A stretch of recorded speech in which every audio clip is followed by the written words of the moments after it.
Et les amis, re. J'espère que la louange vous a plu. En tout cas, sachez que nous, le groupe de louange, en tout cas, on travaille pour essayer de vous proposer quelque chose d'encore mieux. Ces temps-ci, on a constaté aussi que justement le format devrait être un peu amélioré, tout ça. Donc, on est en train de faire nos préparations de notre côté. Et j'espère que vous allez nous soutenir et que vous allez quand même justement continuer à louer malgré, on va dire, ne pas voir les gens en live, tout ça. Je sais que parfois ça peut être un peu compliqué, mais j'espère que vous continuez et que vous, justement, vous êtes régulier dans ça. Alors, le sujet d'aujourd'hui, les amis, pour la dernière semaine du sujet muscler sa foi, le sujet aujourd'hui, précisément, c'est être régulier. Je répète, être régulier. C'est ce thème que je vais aborder aujourd'hui. Euh, Vous savez, dans la vie quotidienne, et surtout à l'école, être régulier, c'est super important. On nous dit souvent qu'il faut être régulier dans son travail pour réussir, qu'il faut faire les choses de manière bien ordonnée, organisée, s'y prendre à l'avance, tout ça. Et en fait, ils ont raison, parce qu'en étant régulier, on choisit justement d'habituer notre corps à faire une certaine tâche. Euh, mais surtout, on choisit justement la sécurité. Pourquoi la sécurité? Parce qu'on n'aime pas s'y prendre au dernier moment, parce qu'on se sent pas en sécurité. On se dit toujours, ah ok, peut-être qu'il y aura un truc qui va nous échapper, il y aura un souci, tout ça. Alors que si on s'y prend à l'avance, malgré que ça ne garantisse pas un taux de réussite de 100%, mais on se sent quand même plus en sécurité. Donc, être régulier, c'est faire les choses de façon à être sûr que on minimise, pardon, pas minimise, on minimise les risques. Tout le monde sait que s'y prendre à l'avance, c'est mieux que s'y prendre au dernier moment. Voilà, tout ça, vous le savez bien. Mais j'aimerais te poser une question aujourd'hui, ce matin. C'est la suivante. Et pour ta foi, tu comptes t'y prendre à quel moment? Alors ça, c'est une question que j'aimerais vous poser. Pour répondre à cette question, la première étape, j'aimerais parler, donc, ce sera mon grand 1, c'est faire attention à son entourage. Je répète, faire attention à son entourage. Pour ce sujet-là, je me suis inspiré d'un mec sur YouTube qui a une chaîne qu'on vous mettra à la fin de la vidéo si vous voulez aller regarder. C'est en anglais. Le sujet de la vidéo de cet Américain, c'était comment augmenter ma foi. D'accord? Comment la booster. Alors avant ça, j'aimerais justement qu'on lise un passage de la Bible. Ce passage se situe au livre de Nombres, chapitre 13. Il y a plusieurs endroits que j'ai décidé de couper un peu pour vous donner l'essentiel. Nous allons lire le verset 2-3, ensuite 25 à 27, ensuite 31 à 32. Donc lisez avec moi. L'Éternel dit à Moïse, donc verset 2, « Envoie des hommes explorer le pays de Canaan que je donne aux Israélites. Tu enverras un homme issu de chaque tribu de leurs ancêtres. Ils seront choisis parmi leurs princes. » Verset 3. Moïse envoya ces hommes du désert de Paran. D'après l'ordre de l'Éternel, ils étaient tous chefs des Israélites. Verset 25. Ils furent de retour de l'exploration du pays au bout de 40 jours. Donc ils furent de retour, les hommes envoyés par Moïse furent de retour. Verset 26. À leur arrivée, ils se rendirent auprès de Moïse, d'Aaron et de toute l'assemblée des Israélites à Kadès, dans le pays de Paran. Il leur fit un rapport, ainsi qu'à toute l'assemblée, et ils leur montrèrent les fruits du pays. Verset 27. Voici ce qu'ils racontèrent à Moïse. Écoutez bien. Nous sommes allés dans le pays où tu nous as envoyés. C'est vraiment un pays où coule le lait et le miel, et en voici les fruits. Au verset 31, il est écrit, mais les hommes qui l'y avaient accompagné dirent, nous ne pouvons pas monter contre ce peuple, car il est plus fort que nous. Verset 32. Et ils dénigrèrent devant les Israélites le pays qu'ils avaient exploré, et ils dirent, le pays que nous avons parcouru pour l'explorer est un pays qui dévore ses habitants. Tous ceux que nous y avons vus, ce sont des hommes de haute taille. Voici, les amis, le passage biblique que sur lequel nous allons nous baser. Donc avant de continuer, j'aimerais vous faire part un peu du contexte. Alors, le peuple d'Israélites, dirigé par Moïse, sort d'Égypte. Il sort d'Égypte et Moïse mène le peuple d'Israël vers la terre promise que Dieu leur a promis, justement, c'est-à-dire Canaan. Donc là, ils arrivent aux portes de cette terre promise-là, et Moïse envoie tous les chefs, un homme issu de chaque tribu d'Israël, donc ils sont au total 12, pour aller faire en fait une sorte de mission d'observation du pays pour voir si est-ce que c'est vraiment là qu'est la terre promise. Donc ils vont faire cette petite observation, donc ils espionnent un peu le lieu, et ils reviennent devant le Moïse, Aaron et toute l'assemblée, et ils leur font le rapport. Donc certains disent, sachant que le nombre est de deux, deux personnes disent que justement le pays qu'ils ont vu, ok, c'est un pays vraiment, oui, c'est là la terre promise, il y a du miel, il y a du lait, c'est riche, c'est pour nous quoi. Et vous en avez 10 qui sont beaucoup plus pessimistes. Ils sont là, ils disent que ouais, non, on peut pas monter contre ce peuple, ils sont beaucoup trop forts, c'est des géants, tout ça, ils sont super hauts, ils sont super grands, et ils tuent tous leurs ennemis quoi. Donc là, on a une opposition entre justement deux personnes euh, qui affirment que justement cette terre est bonne, et 10 autres personnes qui affirment qu'elle est mauvaise. Et vous savez ce que le peuple en a pensé? Le peuple a été influencé par les hommes qui étaient majoritaires, donc les 10, qui n'ont pas eu foi. Donc écoutez bien, qui n'ont pas eu foi en la promesse et en la puissance de Dieu. Ils ont douté. Au lieu d'adopter une attitude de foi, ils ont adopté une attitude de peur envers ce peuple. Envers le peuple qui habitait la terre promise. Donc ici, l'idée c'est que l'entourage, vous savez, les gens qui vous entourent, c'est l'un des facteurs les plus essentiels lorsqu'on parle d'influence. Nous allons rentrer dans le vif du sujet, mais avant ça, j'aimerais faire une prière avec vous. Donc je vous invite à fermer les yeux. Oh, Seigneur, on te remercie pour cette matinée. Merci de nous réunir en live, Seigneur, pour étudier ta parole et pour apprendre plus de ta parole.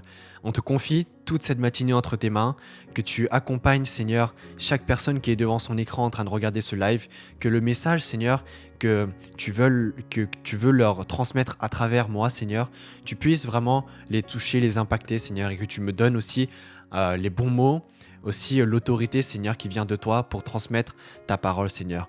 Merci que tu bénisses toute l'assemblée et que chaque personne puisse en apprendre de plus en plus sur toi. Et c'est ainsi compris dans le nom de Jésus-Christ. Amen.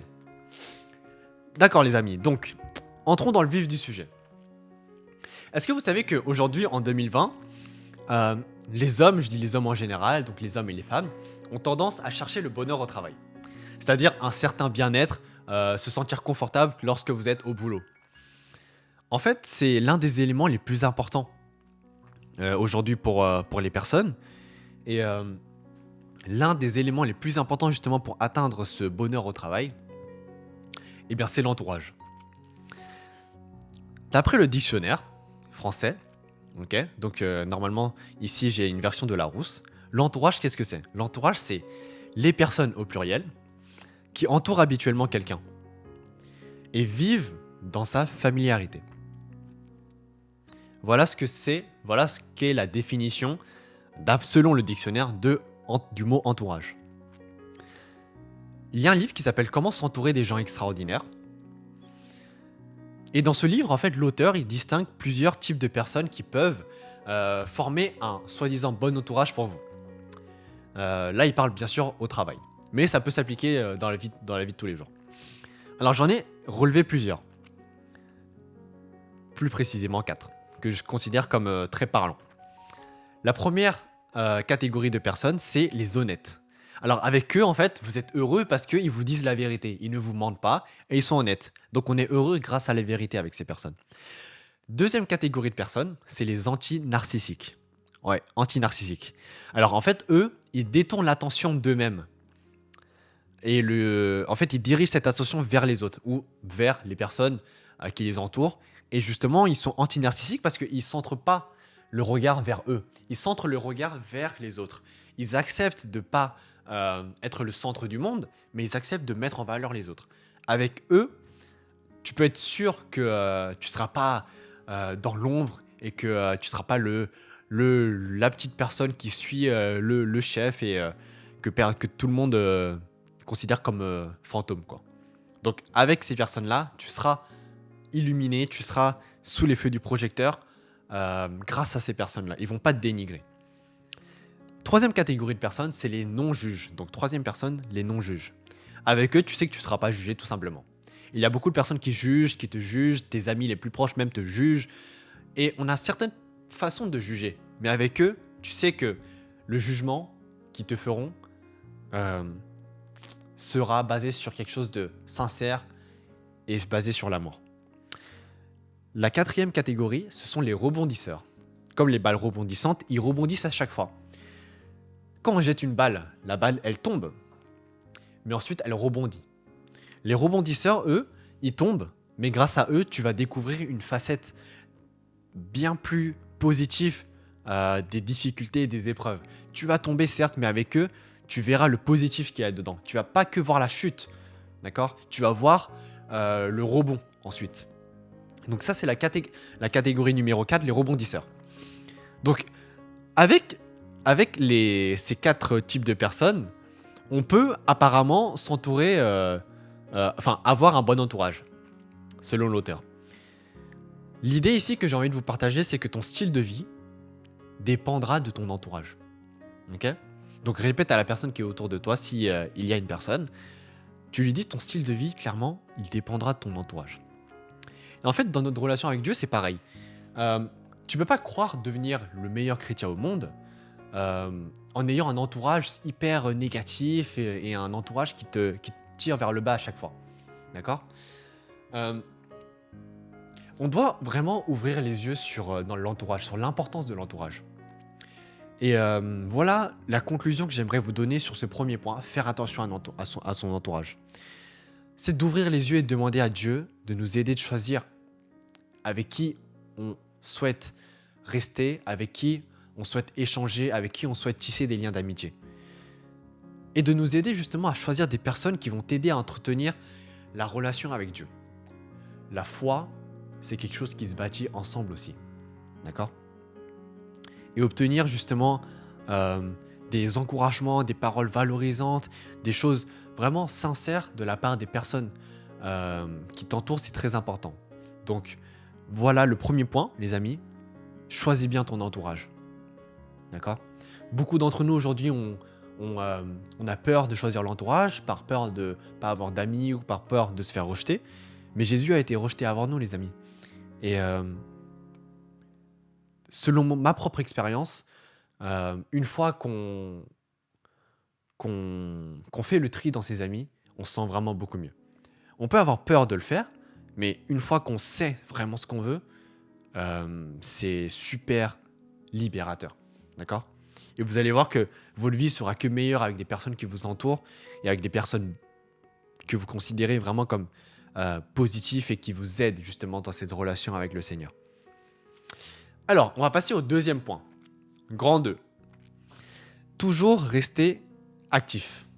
Il faut toujours chercher à rester actif et non passif. Voilà mon deuxième point. Vous savez pourquoi ? Parce que, comme je vous avais montré au début, l'haltère, d'accord ? Je ne sais pas combien il y a de kilos dessus, mais c'est pas ça le sujet. Le sujet, c'est la logique dans la musculation. Au début, on peut soulever, par exemple, ici, on a quoi ? On a 6 kilos, d'accord ?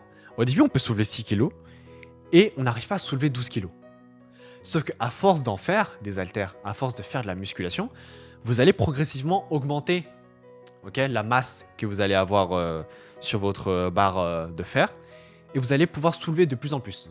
Sauf que si vous vous arrêtez pendant 1 mois ou 2, eh bien vous allez constater quoi ? Que vous n'allez plus réussir à soulever 12. D'accord ? Ou ce sera beaucoup plus dur. Vous allez revenir à 6 et vous allez repartir d'un certain point. Moi, c'était pareil. Je ne parle pas des haltères, mais je parlais des pompes. Alors, il y a une légende qui raconte que Franck ne pouvait pas faire une pompe il y a quelques années. Il y a bien sûr quelques années, donc voilà, ne me charriez pas sur ça. Mais il y a quelques années, quand j'étais beaucoup plus jeune, eh bien, les pompes, c'était tellement dur. Je me disais, oh là là, mais comment on fait une pompe ? J'arrivais pas à me lever. Quand j'étais au bout, je pouvais que tomber, vous voyez ? C'était la balle, elle tombe, mais elle rebondit pas. Moi, c'était pareil. Je tombe, je rebondis pas, je tombe. Voilà. Et en fait, je me suis dit, attends, non, ça, c'est pas possible. Donc, j'ai commencé à faire quelques pompes par jour, nanana, et je me suis dit, bah finalement, en fait, c'est pas si dur que ça. Et j'arrivais à en faire de plus en plus. Bien sûr que là, j'ai arrêté, mais pour vous dire que j'ai expérimenté ce petit truc. Le fait de rester actif, être régulier. Donc, on se ramène toujours au point essentiel, la régularité. Tant que vous continuez, vous pouvez que avancer. D'accord? Mais quand vous vous arrêtez, bah, bizarrement, ça, au lieu de devenir ça, ça devient. Ah, on peut pas. D'accord? Donc voilà la logique qu'il y a derrière le travail dans la régularité et à chercher à être actif. Aujourd'hui, on est tous atteints par le syndrome de la flemmardise, vous le savez tous comme moi. On est tous très flemmards de temps en temps et on peut pas y échapper, d'accord? On peut faire le maximum pour être productif, mais on a toujours nos moments de flemmardise. Est-ce que tu sais ce que dit la parole de Dieu concernant le travail? Alors je te lis quelques passages. Dans Proverbes chapitre 12 verset 11, c'est écrit ceci: Celui qui cultive son champ est rassasié de pain, mais celui qui poursuit des choses vaines est dépourvu de sens. Au chapitre 10 verset 4, il est écrit: Celui qui agit d'une main lâche s'appauvrit, mais la main des diligents enrichit. Par ailleurs, dirigeant, ça veut dire diligent, pardon, pas dirigeant. Diligent, ça veut dire les gens qui aiment faire les choses rapidement. Vous voyez, ils tardent pas à faire les choses, ils enchaînent les actions, ils travaillent quoi, ils bossent. Donc, si vous avez bien compris comme moi, à chaque fois il y a un verbe d'action. Celui qui cultive, celui qui bouge, d'accord, il cultive, il attend pas. Celui qui agit d'une main lâche s'appauvrit, mais les mains du diligent enrichit. À chaque fois, il y a une action. Pour obtenir le fruit de vos travail, il faut effectuer le travail. Parce que, par définition, le fruit du travail, il faut déjà qu'il y ait un travail en amont. Donc, le travail, c'est quelque chose de très important. Et à force de ne pas travailler, on a la flemme de travailler. Avec ce confinement, je sens qu'il y a beaucoup de gens qui ont pris l'habitude de plus travailler. Et du coup, quand on reprend le travail, c'est dur, quoi. Vous voyez? Mais une fois qu'on s'habitue, ça revient. Vous voyez? Tout est une question d'habitude et de régularité. L'idée que j'ai envie de vous partager dans ce deuxième point, c'est ça. Un flemmard, il verra jamais les résultats les résultats qu'il souhaite parce qu'il n'effectue pas le travail nécessaire. Donc je répète, un flemmard ne verra jamais les résultats qu'il souhaite car il n'effectue pas le travail nécessaire. D'accord? Et dans le travail de la foi, c'est pareil. La Bible nous enseigne aussi que, vous savez, celui qui cherche Dieu, de tout son cœur le trouvera. C'est écrit dans les livres de Jérémie au chapitre 29. Est-ce que tu cherches vraiment Dieu dans ton quotidien? Est-ce que dans tes doutes, tu l'as déjà cherché? Ou est-ce que tu es le type de personne qui ne voit pas les résultats, sachant très bien que tu n'as pas travaillé pour les résultats, tu acceptes quand même de te plaindre? Ah non, mais voilà, ça n'a pas marché, nanana, alors que tu sais pertinemment que tu n'as pas fait le travail nécessaire. Est-ce que tu as, comme ce verset le dit, cherché de tout ton cœur? Ou est-ce que tu n'as cherché que partiellement et sur l'apparence? Eh bien, écoute, si tu restes passif, tu laisses l'occasion en fait à l'ennemi, qui d'ailleurs, certains se reconnaîtront quand je vais dire ça, qui d'ailleurs est comme un lion rugissant. Tu laisses la place de t'attaquer, tu laisses l'occasion de t'attaquer vraiment de tous les côtés, quoi. Il peut t'attaquer sur certaines faiblesses que tu as déjà, ok, il les a ciblées. Maintenant, tu lui laisses encore l'occasion de t'attaquer sur ta flemmardise. C'est-à-dire que t'es là, tu fais rien. Tu lui laisses plein de temps à t'attaquer, il réfléchit, il est là, il trouve des plans, il t'attaque de tous les côtés, tu vois. Et ça, c'est vraiment dangereux, les amis. Et sur ce point, j'aimerais te partager une expérience personnelle. Alors moi, dans ma propre expérience, j'ai remarqué que, en fait, plus t'es occupé, plus t'es occupé, déjà de 1. Quand t'es très occupé, en fait, le diable te tente. Ça, c'est une chose. Mais quand tu fais rien, il te tente encore plus. Ça veut dire que quand tu essayes de faire des choses et que tu travailles et que tu sers Dieu et que tu as des ministères à l'église, il te tente de 1 parce qu'il est pas content. D'accord? Mais quand tu fais rien, alors là, c'est un régal pour lui, quoi. Il est là, il sait que tu fais rien. Voilà, t'as aucune défense, t'es là, il t'attaque de tous les côtés, il t'arrache un cheveu, un poil, un bras. Voilà. Donc ça, c'est imagine, hein, il t'arrache pas un bras, mais je veux dire, il t'attaque de tous les côtés, quoi. Et moi, en fait, j'ai eu pas mal de services à l'église. J'ai eu la louange, j'ai eu les petits groupes. Et j'ai pris une pause depuis quelques temps sur certains des services. Et en fait, j'aimerais te partager cette expérience-là. Alors, le service à l'église, contrairement à l'image que certains peuvent penser, c'est pas tout simplement servir et faire ton boulot et c'est tout, quoi. Et avoir une petite place dans l'église. Non. Le plus important dans servir l'église, c'est l'attitude que tu as pour Dieu, envers Dieu, pour le sacrifice qu'il a fait. Tu es reconnaissant, tu le sers de tout ton cœur. Mais une autre chose qui est super importante et qui est super utile en fait de servir, c'est la proximité avec les autres. Quand tu sers dans le ministère, dans un ministère à l'église, tu te rapproches de certaines personnes et avec eux, tu construis une relation, tu bâtis quelque chose de solide, tu vois. Et en fait, ça te permet d'avoir une meilleure défense contre l'ennemi. Tu as clairement une meilleure défense parce que tu as des gens qui se soutiennent, tu vas plus à l'église, tu chantes plus de chants, tu loues, tu prends plus l'habitude de louer, tu lis plus la Bible avec ces gens, tu as des projets en commun. euh, et clairement, ça te met en plus en contact avec Dieu, d'accord. La religion, ce n'est pas le christianisme, ce n'est pas une religion, tout simplement, mais c'est une relation. Donc cette relation-là, en fait, il faut l'entretenir. Et ça, clairement, le ministère, euh, les différents ministères de l'Église, clairement, ça donne justement une aide pour cette relation-là. Ça t'aide à la construire, cette relation avec Dieu, d'accord. Donc le message que j'ai pour toi, clairement, c'est active-toi, quoi. Ne sois pas passif. Et c'est un message que j'ai pour moi-même aussi. Participe aux activités des petits groupes. Au culte du dimanche, lève-toi le matin. Si tu as l'habitude de te lever à 11 h, là, euh, on est, donc on est dimanche et tu as l'habitude de te lever tard parce que euh, c'est difficile pour toi de suivre un culte en live. Bah clairement, motive-toi, remotive-toi, trouve des personnes qui vont venir te réveiller et dis-leur, ok, dimanche, faut qu'on se lève ensemble, ok, on peut faire un appel, on suit le culte ensemble, enfin, plein de choses comme ça, quoi. Aidez-vous entre vous. euh, concernant les ministères, trouve-toi, quoi. Trouve-toi quelque chose qui te motive, d'accord. Une chose qui te motive d'abord. J'ai vu beaucoup de gens qui ont testé pas mal de choses dans l'église, mais finalement qui ont arrêté par manque de motivation. Parce qu'en fait, c'est pas la chose qu'ils veulent faire le plus, c'est juste une chose qu'ils ont vu être fait le plus. Est-ce que tu as suivi ce que je dis?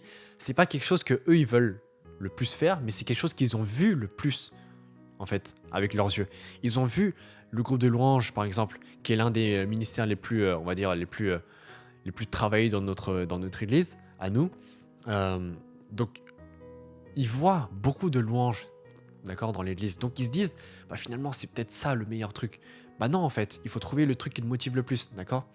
Et avec quoi tu pourras servir Dieu, ça, c'est le plus important. Moi, personnellement, depuis quelques temps, j'ai trouvé peut-être pas une passion, mais une grande envie à regarder les débats bibliques, les débats entre les gens, entre des athées, des musulmans, des chrétiens, des agnostiques. Je sais pas si ça se dit comme ça, mais en anglais ça se dit comme ça. Euh, et moi j'aime beaucoup. En fait, c'est même un métier, c'est l'apologétique. C'est tout ce qui est défense théologique d'une religion. Et il y a beaucoup de chaînes comme ça en anglais, surtout en anglais. En français, il n'y en a pas beaucoup, je trouve, mais en anglais, il y en a tellement.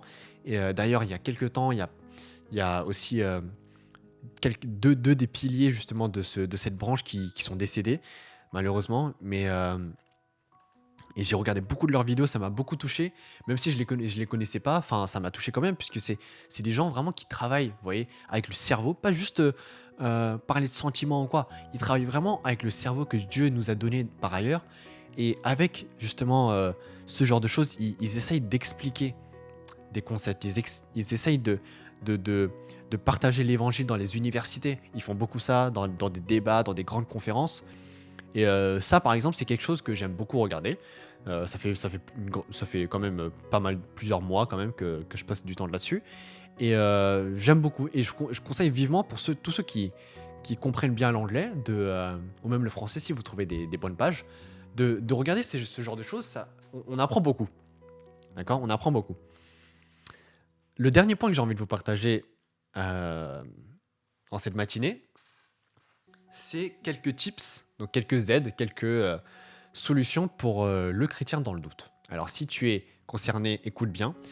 Beaucoup de chrétiens sont dans le doute. Moi-même, parfois, je suis dans le doute. Pour traiter ce point, je m'inspire d'une vidéo qui s'affichera, la chaîne s'affichera sûrement là à l'écran. C'est une chaîne par un Américain qui s'appelle Aylen. Si je me souviens bien. J'ai pas son nom sous mes yeux. Mais c'est un Américain qui a une chaîne qui s'appelle The Beat. Et en fait, il traite des sujets bibliques, théologiques et traite beaucoup de sujets que beaucoup de personnes se posent, y compris moi. Et une de ses vidéos s'intitule 4 tips pour le chrétien dans le doute. Alors j'aimerais te partager ça justement, et en français. La première chose pour le chrétien dans le doute, c'est ne base pas ta foi sur tes circonstances. Si tu es dans une situation où tu doutes de quelque chose parce qu'il t'est arrivé une chose ces derniers temps, alors fais très attention parce que justement les circonstances changent tout le temps. Ta foi ne peut pas se baser sur les circonstances. D'accord? Imagine que tu te bases ta foi sur les circonstances, alors d'un jour à un autre, ta foi va faire comme ça. Va monter, va descendre, va monter, va monter, va descendre, va descendre, va descendre, va descendre, va monter. Enfin, ça peut pas être régulier. D'accord? Alors qu'en fait, tout simplement, la foi est là dans les circonstances, d'accord? Tu dois pas laisser les circonstances influencer ta foi, mais plutôt la foi influencer les circonstances.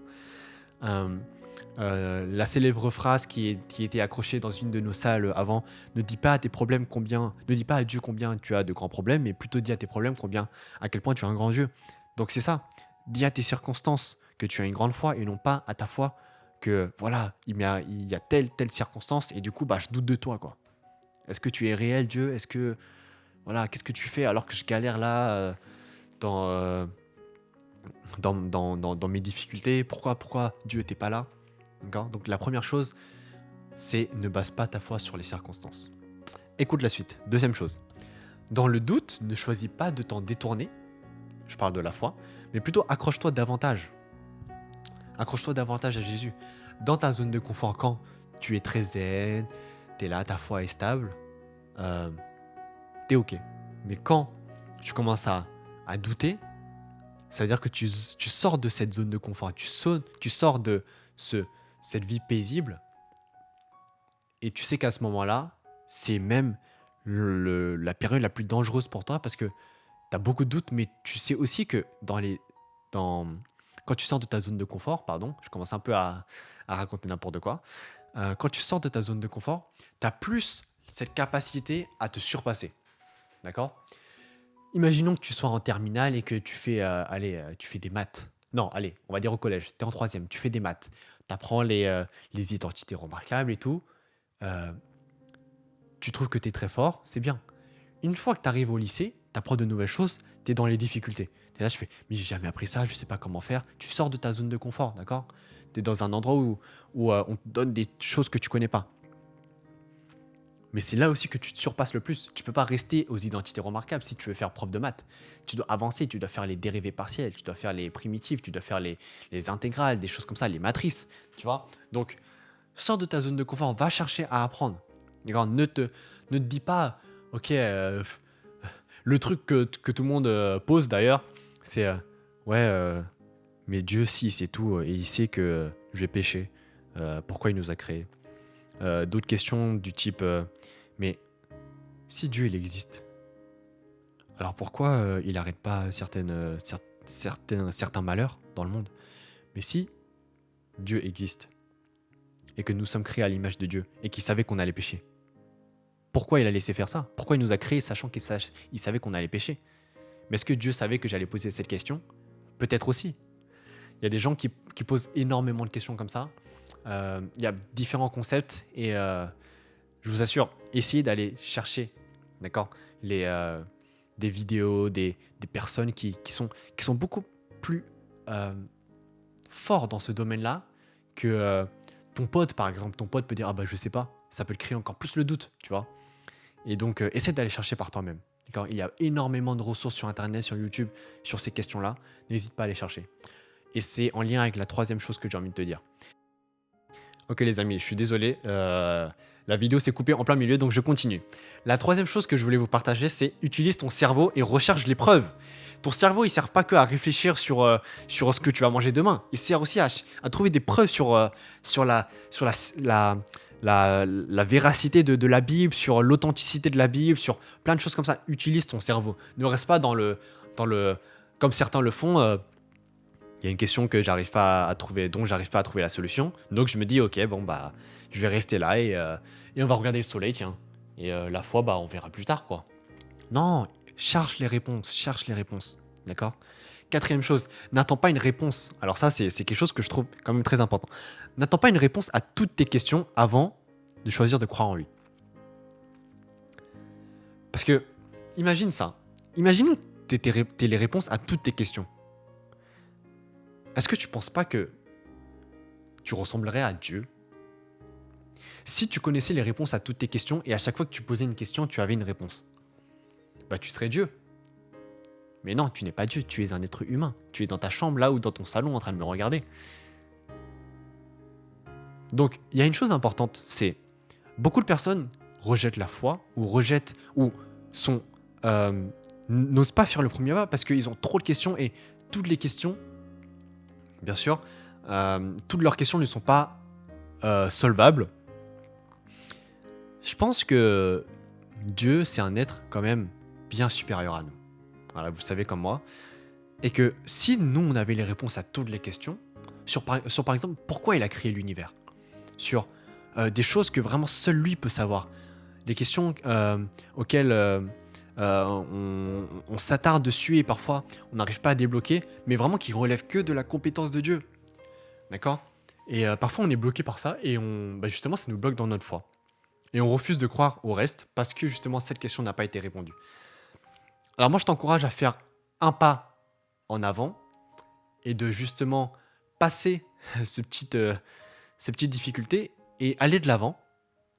Et je suis conscient que il n'y a pas que avoir une réponse rédigée ou une réponse mathématique à ta question qui pourra te convaincre que Dieu est bien vivant et que Jésus a été crucifié sur la croix pour toi et pour moi, pour effacer nos péchés. Je pense qu'il y a quand même d'autres expériences à avoir que résoudre des équations. Mais ça ne veut pas dire pour autant d'abandonner le fait de faire des recherches. Fais tes recherches, mais fais la part des choses. Donc voici mon message, être régulier. Sois régulier dans ton attitude, sois régulier dans ton service et sois régulier dans ton rapport avec la relation, avec Dieu, dans ta relation avec Dieu. Entoure-toi. Entoure-toi des bonnes personnes. 2, sois actif, ne dors pas. D'accord? Ne gâche pas ta jeunesse là où tu peux apprendre le plus. Sois une personne vraiment active et qui cultive vraiment son champ, quoi. Cultive ton cerveau, cultive ta foi, cultive ta relation avec Dieu. D'accord? N'hésite pas à t'entourer de personnes pour ça. Et troisième chose, voilà, pour toi qui es peut-être dans le doute, n'hésite pas à utiliser toutes les ressources nécessaires que nous propose Internet, là aujourd'hui, pour justement combattre, pour trouver des solutions à tes problèmes. Voilà le message que j'ai pour toi aujourd'hui. J'espère que ça t'a aidé. Et j'espère que vous avez tous passé un bon moment. En tout cas, moi, j'ai pris un plaisir d'écrire ce message pour vous. J'espère que vous avez retenu quelque chose et que ça vous a encouragé. Du moins, n'hésitez pas à retenir les 3 points que je vous ai partagés et à aller regarder les ressources qu'on vous partagera sûrement sur le groupe francophone ou même des liens dans la barre de description ou dans le chat que vous verrez. Des liens qui vous mèneront vers des chaînes YouTube qui sont assez bien faites et qui proposent beaucoup de ressources pour les chrétiens. Voilà les amis. J'espère que vous avez tous passé un bon moment. On se retrouve la prochaine fois, donc la semaine prochaine, pour la première semaine du mois de juin. J'espère que vous êtes tous en forme et que je vous ai assez motivé pour suivre le culte du dimanche. Et voilà, on va vous laisser sur ça et j'espère que vous allez passer une très bonne après-midi avec votre famille ou avec vos amis. Et surtout, faites attention à vous dans cette période de déconfinement. Mais malgré tout, c'est encore très dangereux. Donc voilà, prenez soin de vous et on se revoit la prochaine fois. Bye bye tout le monde, que Dieu vous bénisse.